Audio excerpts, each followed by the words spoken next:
आज आपण श्रावणमधील शुक्रवारबद्दल माहिती पाहणार आहोत.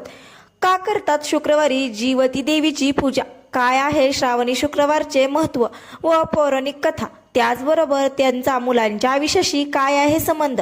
ही संपूर्ण माहिती आज आपण या व्हिडिओमध्ये पाहणार आहोत. त्यासाठी व्हिडिओ शेवटपर्यंत नक्की पहा.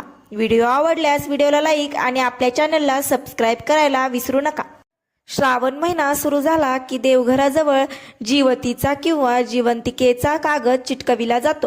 श्रावण महिन्यात प्रत्येक दिवसाला वेगळे महत्त्व आहे. श्रावणी सोमवार, मंगळागौर, बुध, बृहस्पती पूजन झाल्यावर येतो तो श्रावणी शुक्रवार. श्रावणी शुक्रवारी मुलांना औक्षण होते, जीवतीची पूजा होते. पिढ्यानपिढ्या हा वारसा असा सुरू राहिला आहे. जीवतीची पूजा, शुक्रवारची कहाणी, महत्त्व आणि मान्यता याविषयी जाणून घेऊया.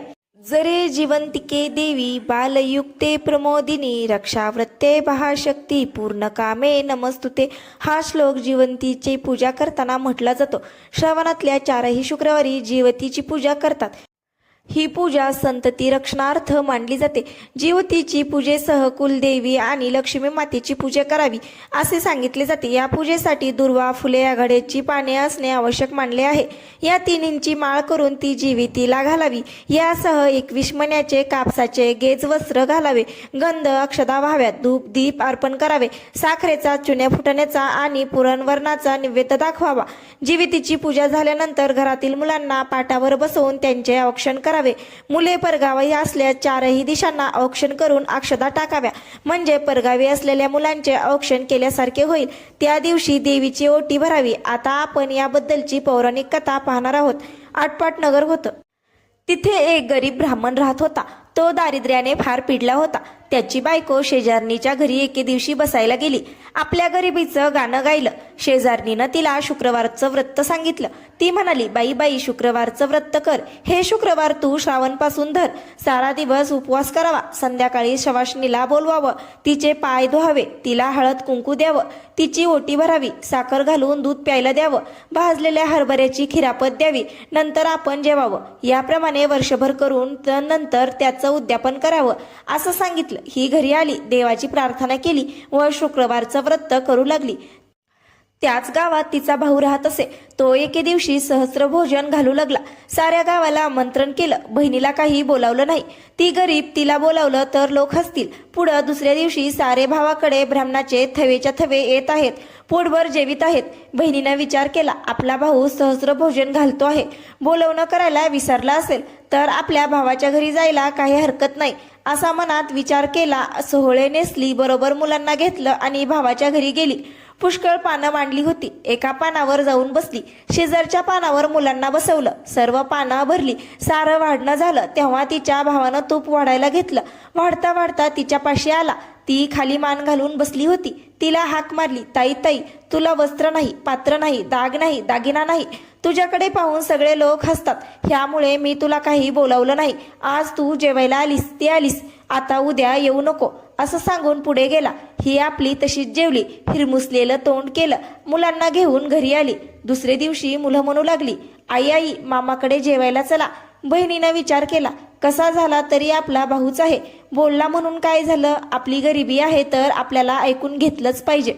आजचा दिवस आपला बाहेर पडला तितकाच फायदा झाला असं म्हणून त्याही दिवशी ती भावाकडे जेवायला गेली. भाऊ तूप वाढता वाढता तिच्या पानाशी आला. ती खाली मान घालून बसली होती. भावानं तिला हाक मारली, ताई ताई, भिकारडी ती भिकारडी, आणि सांगितलेलं ऐकत नाहीस. तू जेवायला येऊ नको म्हणून काल सांगितलं. आज आपल्या डुकरीसारखे पोरं घेऊन आलीस. आज आलीस तर आलीस, उद्या आलीस तर हात धरून घालून देईन. तिनं हे मुकाट्यानं ऐकून घेतलं. जेवून उठून चालती झाली. पुन्हा तिसऱ्या दिवशी जेवायला गेली. भावानं पाहिलं, हात धरून घालवून दिली. फार दुःखी झाली. देवीची प्रार्थना केली. सारा दिवस उपवास घडला. देवीला तिची दया आली. दिवसानुदिवस सुखाचे दिवस दाखवू लागली. असं करता करता वर्ष झालं. बाईचं दारिद्र्य गेलं. पुढे एके दिवशी ती शुक्रवारचं उद्यापन करू लागली. भावाला जेवायला बोलावलं.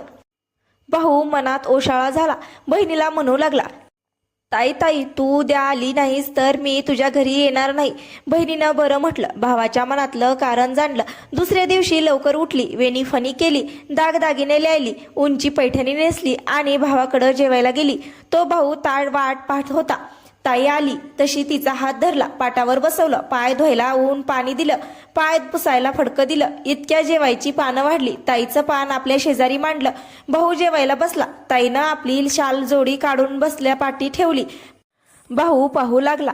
मनात कल्पना केली, शाल जोडीनं उकडत असेल म्हणून काढीत असेल. नंतर ताई आपले दागिने काढू लागली, बसल्या पाठी ठेवू लागली. भावाने विचार केला, जड झाले म्हणून काढत असेल. नंतर ताईने भात कालवला, मोठासा घास केला व तो उचलून सरीवर ठेवला. जिलेबी उचलून मोत्याच्या पेंडावर ठेवली. भावानं विचारलं, ताई ताई हे काय करतीयस? ती म्हणाली, दादा मी करते हेच बरोबर आहे. जिला तू जेवायला बोलवलंस तिला मी भरवते आहे. भावाला काही समजेना. त्यानं तिला पुन्हा सांगितलं, अगं ताई तू आता जेव तरी. तिनं सांगितलं, बाबा हे माझं जेवण नाही, हे ह्या लक्ष्मीचं जेवण आहे. माझं जेवण होतं ते मी सहस्र भोजनाच्या दिवशी जेवले. इतकं ऐकल्यावर भाऊ मनात ओशाळला. तसाच उठला आणि बहिणीचे पाय धरले.